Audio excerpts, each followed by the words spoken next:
So you cannot really say one and not the other. So I'm going to be mixing up these things.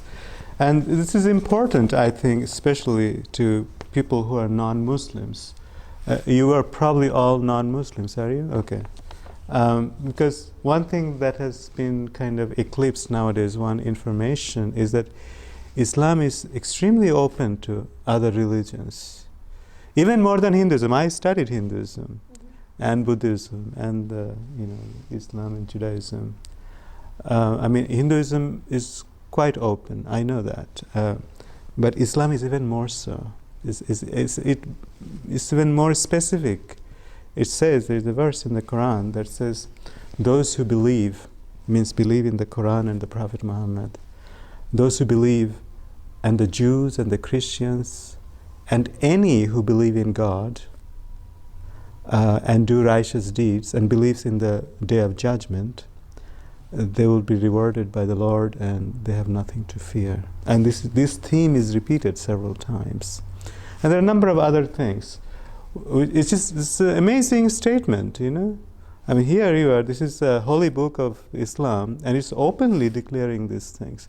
Of course, there are criticisms of other religions also. It doesn't mention Hinduism, Buddhism by name, but it definitely mentions over and over again Christianity and Judaism and Jesus and Moses and so forth. And it also says God has sent his messengers, not just Muhammad, to every nation on earth. To every nation. And same message. And what is that message? We say in Arabic, Tawheed, which is La ilaha illallah, no God but God. Which means the God is one. This is how people understand. God is one. No God but. There is nothing to rely on but God. There is no truth but the truth of God. Ultimate in the ultimate sense. And that throughout ages, all the prophets, messengers, we don't call Muhammad prophet. We say messenger. You know, that's the Arabic term, Rasul, Allah, messenger of God. I'm just taking notes. Sure, you can do whatever. I'm not so famous. No, but All right. not like I'm Okay. You're like, it's not like I'm not on WhatsApp or Facebook. Okay. No. Don't put anything. I mean, this whatever is going to be there also. I didn't particularly want these things to be on public domain, but somehow they want. It may not be a great idea, but what I'm saying, you know, I mean, is true. I mean, so there's nothing wrong with it. Anyway, so there are several things the Quran says. God has sent his messengers to every nation on earth with the same message, and that message is God is one, or reality is one. That's another name for God, Al-Haq, the reality, the truth. God is one, reality is one, the truth is one, and that is the message that God has sent to through every messenger. Okay, and the revelations have not come only in Arabic, but in the language of the people. Okay, so there is nowhere you can go to where God hasn't sent somebody. No messenger, no nation has gone without guidance. Hello, this is Hamza from Spain, actually, but he's in love with Sufism and with Rumi, and he's learning the ney, and he also plays for us. So before I finish, he's going to play the ney. Ney is this flute. Anyway, so for instance, the Quran says, do not make distinctions between, we don't make any distinction between the prophets, between messengers, because in essence, they are all coming with the same message, and if you follow any one of them, you're rightly guided. Okay? Not just Muhammad. So whether it's Moses or Jesus, and Prophet Muhammad said there has been 124,000 messengers. So by that huge number, you know, I can pretty much count everybody I know of, you know, of different great religious figures across the world.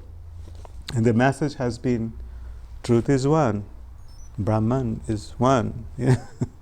So now the Quran says here, for instance, we believe, like say means, oh believers, say, We believe in God and the revelation given to us, and to Abraham, Ishmael, Isaac, Jacob, and the tribes, and that given to Moses and Jesus, and that given to all the prophets from their Lord. We make no difference between one and another of them, and we bow to God alone. Okay. So God is saying, "O believers, say this. O Muhammad, say this." Okay. So we are supposed to believe that. And in many other places, God says, a believer is one who believes in the prophets, in the books, not one, plural. In the prophets, in the books, means revelations. That's part of the iman. If you do not believe, you are gone astray. It's also very specific about it. If you don't believe in the prophets and the books, that there has been several, many actually, then you are not going on the straight path of God. So Rumi, in a way, is saying things that kind of points the same way. Every prophet and every saint has his own spiritual method, but they all lead to God. All are one. Okay. Now, Quran is not saying anything different. That's what I'm trying to point out. Because there are often misunderstandings, especially in the West, that Sufis are nice people, but the Muslims, they are dangerous. But this is not Sufi interpretation. This is what the Quran is saying. If many modern day Muslims do not know or do not follow, that's not Allah's fault. That's Muslims. That's human beings. Human beings can fight with each other, but that doesn't mean that the religion is at fault. There are Hindu fundamentalists and crazy ones, the Christian fundamentalists and the crazy ones, Jewish and Buddhists. Everyone have terrible history, but it's not the fault of the religion. Somehow these days Islam is being picked. So this message needs to be brought out more and more. Anyway, so who are the saints? That's another question. God said the prophets are the way. The prophets are messengers of God, are the way that one can go back to God, return to God. Because God is always beyond our conception. Whenever we say we understand God, we don't understand God. That means because He's beyond what we can, because anything we can understand has a limitation. That is why very often you hear Muslims say Allahu Akbar. It doesn't simply mean that God is great. Of course God is great. What's the big deal about that? But it says actually is God is greater or greatest. Because nothing you can imagine, you cannot limit God in any way. So therefore, let's say you think, I am a great Muslim, I know everything. God is greater. Allahu Akbar. Don't think you know. The moment you think you know, you're limiting God. Okay. And that is why we can think of this many different paths that have been shown. From one path we can't imagine how the other could be right, because this seems so right. But same can be said when you're top of the mountain. Until you get to the top, you don't see the other paths.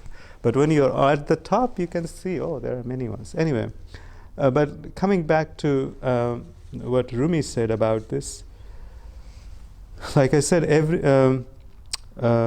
because that reality is beyond the transient world, transient world cannot necessarily, the means of the transient world cannot take us through all the way. The logic and other things can take us a long way, but it cannot break the barrier exactly. So you need kind of a special help, and that special help is revelation. And Rumi he uses beautiful imageries. For instance, he says here, every wing cannot fly across the breadth of the ocean. Only a knowledge that comes from God can take one to God. Okay, something from there can take you there.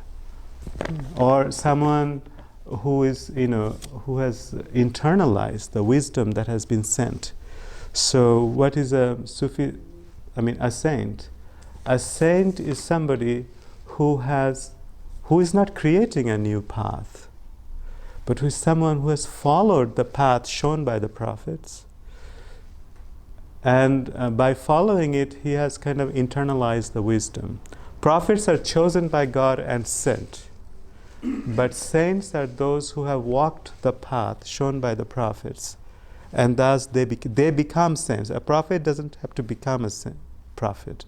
Prophets are kind of chosen of God. God decides that this guy, no matter what his condition is now, I'm going to work through him. But the saint, anybody can be a saint, but anybody can't be a prophet exactly. And of course, Rumi talks about Prophet Muhammad, peace be upon him, those terms, when he says, in the sea of the spirit, swimming is of no avail. Noah's ark is the only escape. Muhammad, that king of the prophets, said, I am the ship in this universal ocean. Or I, or that person who has become my true vicegerent in inward vision. Or those, Muhammad is like a ship, like the Noah's ark, for his time and for his followers. And those who have followed him, they become the saints, and they can also help others. He's trying to say something. I, or that person who has become my true vicegerent, my true representative. So, who are the saints in the Islamic tradition? It is those who have, followed Muhammad in the way of the Quran. Because Muhammad himself is an embodiment of what the Quran says. So to follow Muhammad is to follow the Quran. And the Quran itself says, if you love God, follow me. And Muhammad is saying, Allah told Muhammad to say, if you love God, follow me and God will love you. Okay. So from an Islamic perspective, if you want to reach nearer and nearer to God, you follow the perfect model we have, and that of Muhammad.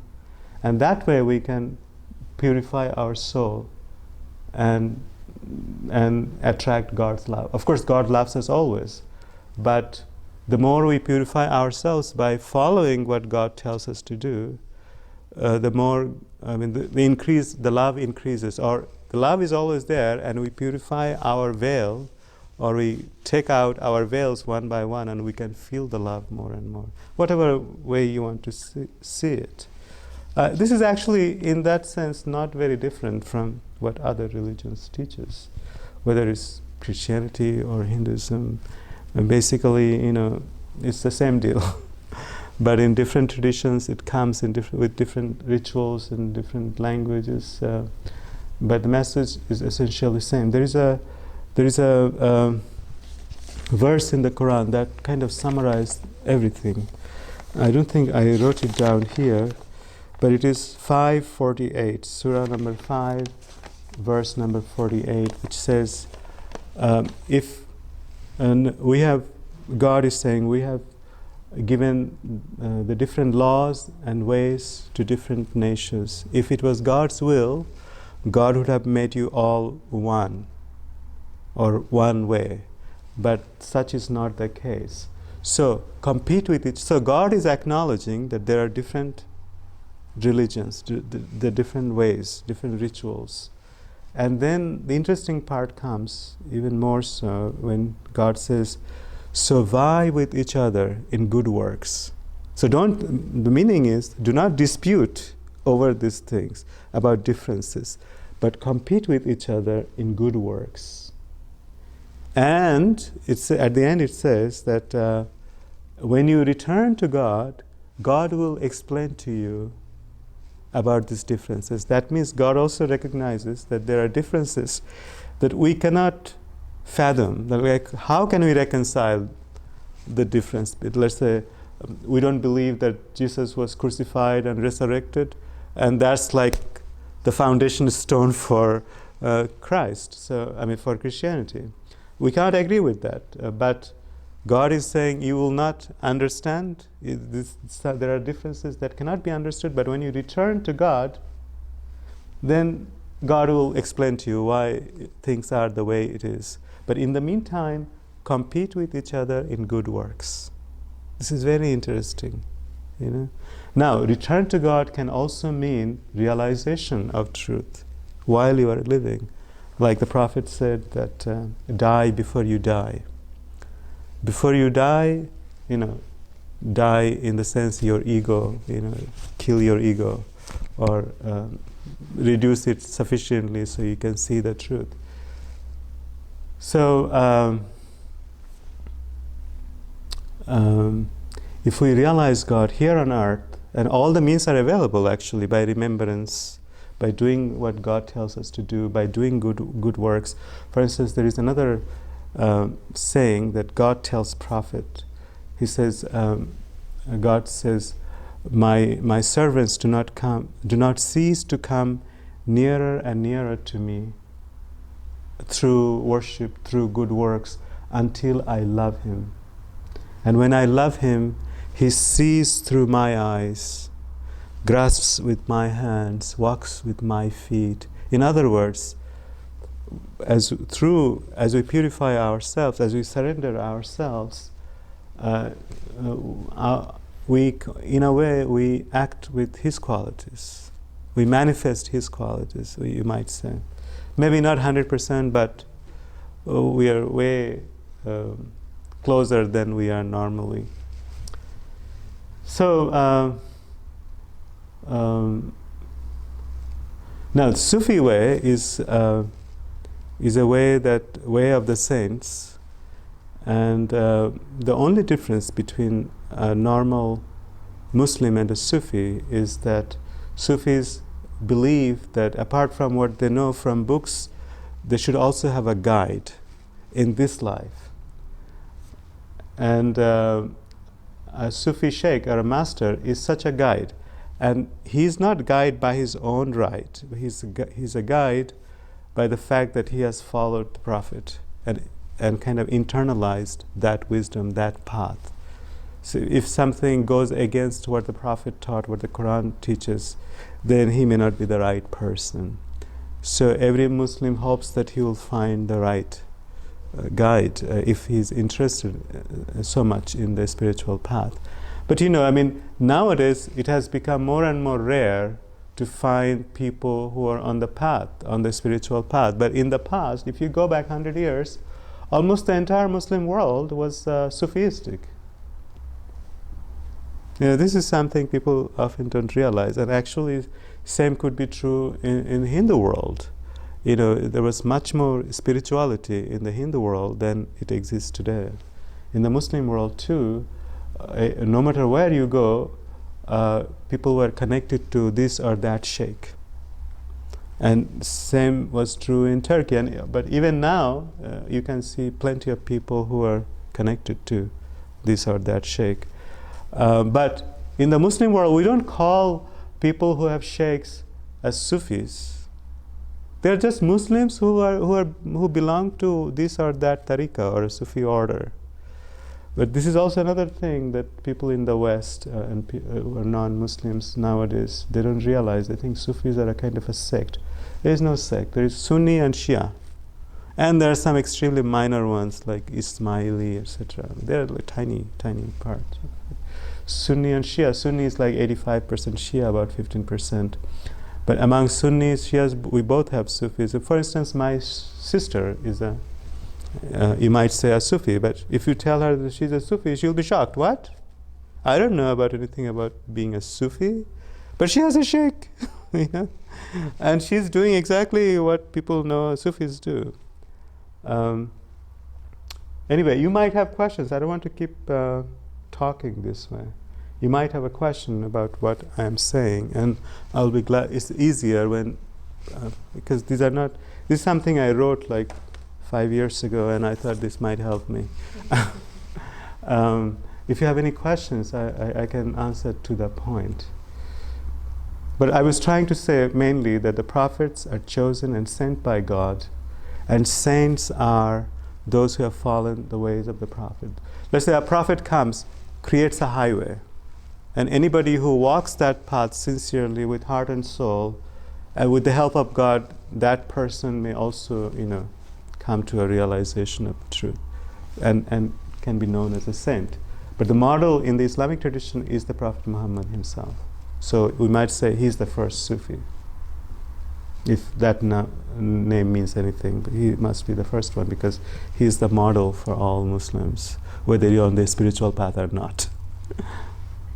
But there's no difference between a Sufi and a normal Muslim, except that the Sufi wants to do things with a deeper understanding, not be on the surface as much. And in every tradition you see the vast majority just want to kind of remain on the surface and they're happy with it. Only a small minority really wants to go deep. Though in the past, when we lived in a more spiritual world, whether you are Hindu or Christian or Muslim, there were a larger number of the society were seeking gurus or sheikhs and so forth. But there is no difference between a regular Muslim and a Sufi, except that one who is on the spiritual path usually wants to have a guide living right now. Okay, so what are the big differences between Shias and Sunni? Shias and Sunni also, there are no big differences. We believe in the same Quran, and people make too much of this. You don't have hundreds of years of fighting between Sunnis and Shias. And the recent fights are more political than religious. It's not a religious fight, really. It's actually much less difference than between, I think, Protestants and Catholics. Sunni and Shia, there is no difference, except that Sunnis believe that it has to do with the successor of the Prophet. After the Prophet died, we believe in the exact same Quran, the same Prophet, but Sunnis have great respect for the first four caliphs, first four representatives of the Prophet. We call them Khalifa Rashidun, or the rightly guided four caliphs. And after that, there were kind of worldly, all kinds of things happened. And the Shias think only one of them was really the right hire to the Prophet, and the others should not have been given the leadership role after. And Shia actually means the party of Ali. The A comes from this Ali thing, party of Ali. But the Sunnis are like, they don't want to say we also love Ali. I'm Sunni. We also love Ali, but we also love the other three. It's more of a like who should have been the successor. In practice, it's almost same. They do when they do the namaz, the prayer. Sunnis generally do this, and Shias, I think, just hold their hands differently. These are like extremely minor differences. So they're almost nothing. How about the rituals? The Sufi have a lot of rituals. No, we don't have. Sufis don't have. First of all, we have the Sharia. Sharia is the first step. Sharia is like, I often say, it's like Sharia consists of do's and don'ts, basically. Don't do these things, do these things. Every religion has that, but in Islam there are more specific things to be done. So 5 times prayer every day. You may not do it, but if you say, I don't need it, then you are kind of violating it. You might say, I'm trying to follow. 1 second, if it's an emergency. Who is this? I don't know. Anyway, what was your question? I'm sorry. Rituals. We have the exact same rituals between Sunni and Shia, exact same rituals, and Sufi, and there's no difference except that Sufis add a few things. They meet once a week and maybe invoke the name of God together. And this whirling dervish thing that you see, not every Sufi order, not every group does that. And it's actually almost unnecessary. It's not part of regular Sufism. It's one particular group that does it, and some other groups copy it. The real struggle is the everyday struggle of purifying your soul, which in Arabic we say the nafs, how to purify that soul. And you do that through good works, through the prayers, through the fasting, a good work, and invoking the name of God. And because the name of God is really, it's not one name. There are, like we say, there are at least 99 names, and they are qualities of God. You might say same thing with many Hindu names of God. These are qualities of God. Like He's the truth, He's the loving one, He's the most beautiful and kind and generous. And Rumi has something wonderful thing to say about this, that no matter whether you are an atheist or a believer, or you are some other religion, doesn't matter. Everybody is seeking God, even if you are an atheist. Why? Because everybody loves something or other. You might love your cat. Why do you love the cat? Oh, so cute, and so nice, so loving. Whose qualities are these? These are God's qualities, you see. You don't say, I love him because he's very cruel. You say you love somebody because he's so understanding, so kind, so generous. But whose qualities? These are God's qualities working through you. Because God said, everything in creation are my signs. That means everything in creation reveals God's qualities.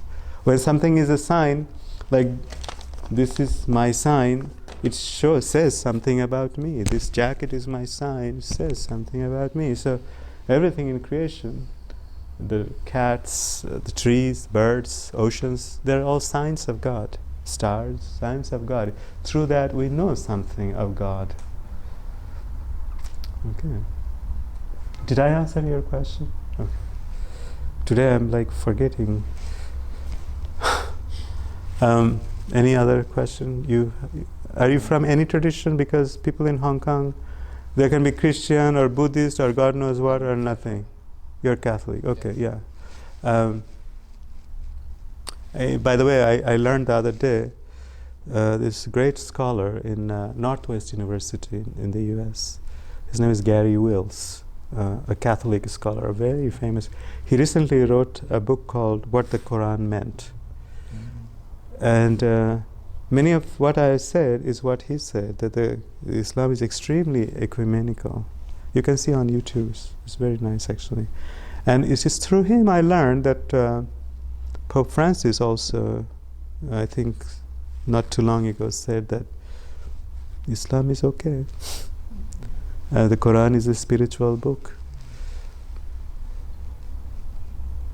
He seems like a nice man. The Mevlânâ sort of. Yes. Topic. Well, actually what I'm saying is also what Mevlana says. I'm not saying anything different from what he said.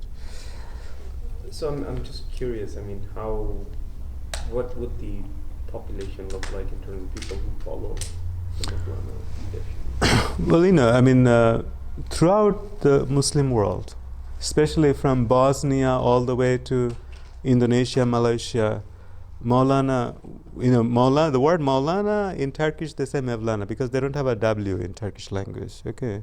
And Maulana is the Arabic Lord. Maulana simply means our Lord. That also is a great scholar from madrasa is called Maulana. There are thousands of Maulanas in India, for example. But when you say just Maulana, you mean Jalaluddin Rumi, okay? And your question was, you said something. How many people follow? Since 13th century, when he lived and died, he died 1273. He has been one of the most influential figures, especially in the Muslim world, from Bosnia all the way, Turkic world, Persian world, Indian world, and Malay world, Indonesia, all this entire region. Not as much in the Arab world, but the Arab world had their own great Sufi poets and others. Ibn Arabi, another very master, greatest master of in the Sufi tradition after the Prophet, I might say, is very well known also east and the west. But Mevlânâ Rūmī, throughout this whole region, has been extremely influential. After the Quran and Hadith, Masnavi, that is his major collection, may be one of the most popular books among the Muslims, has been.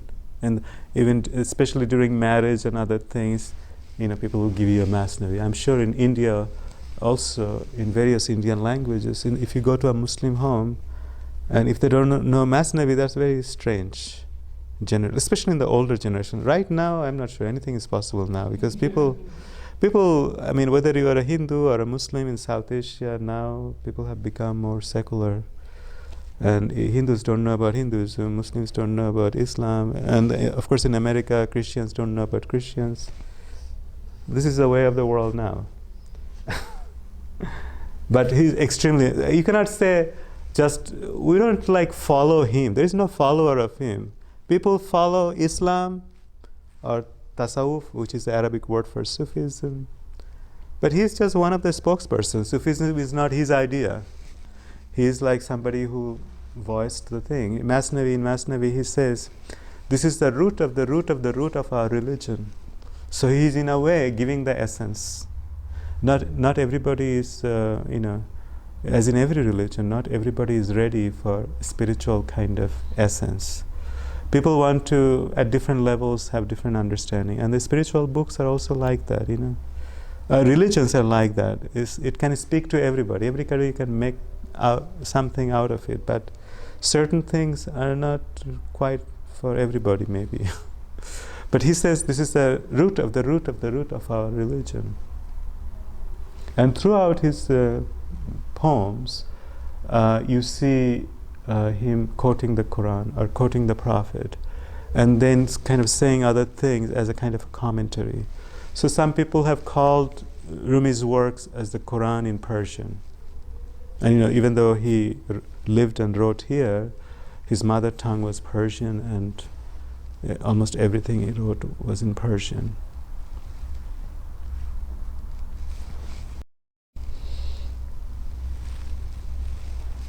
Is there any other question? I'm sorry, I don't have a organized one topic. I thought I might, because I carried this thing before I came, I thought I might talk about this, but I can respond to any question because I know what he said about different things.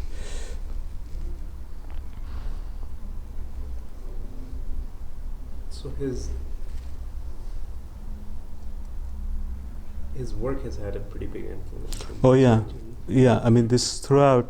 Of course, there are many others like him, but I think he's probably one of the most. He's not one of, definitely the most influential. But then there is Hafiz Shirazi, for instance, who is known as the national poet of Iran. But he's also an incredible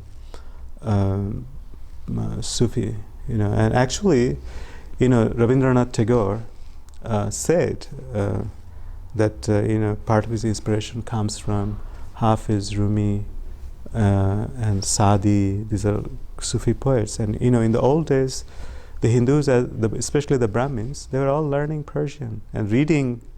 Even Tagore's father was known as Hafiz, somebody who had memorized Hafiz Shirazi. Hafiz means somebody who memorizes. Then there is Sadi. You probably heard Sadi. Then Jami, and there has been so many, including in India. There's the Bulle Shah in Punjab. Baba Ganj Farid, what is his name? I'm sorry. There has been many great saintly figures. I'm sorry, I don't know why I'm talking. You don't have a lot of this. I mean, there were a lot of Sufi saints. You don't hear a lot about those. You don't hear because the media is more interested in crazy ones. There have been at all times. There have been even in Konya I have met, but they don't like to come out and talk much, really. Yeah, I mean, people. You don't hear about it today. You don't hear because the media is not interested. Even when it is possible, they only go to hear people who has outlandish thing to say. And it's good because the public wants to hear outlandish, crazy things about Muslims, these crazy murderers. Oh yes, another one. Yes, of course, it makes sense. But at the same time, every day probably thousands of people convert to Islam in spite of all the bad publicity that goes on. So it's God's ways. But to me, it seems that as long as you are a believer and you are seeking the truth, you're on your way. And there will always be misunderstanding and differences, but that's up to God. But if you believe and you're trying to seek truth, you have found the way. And Islam offers it, so I think other religions also offer it. But I think we have a pretty clear, open path.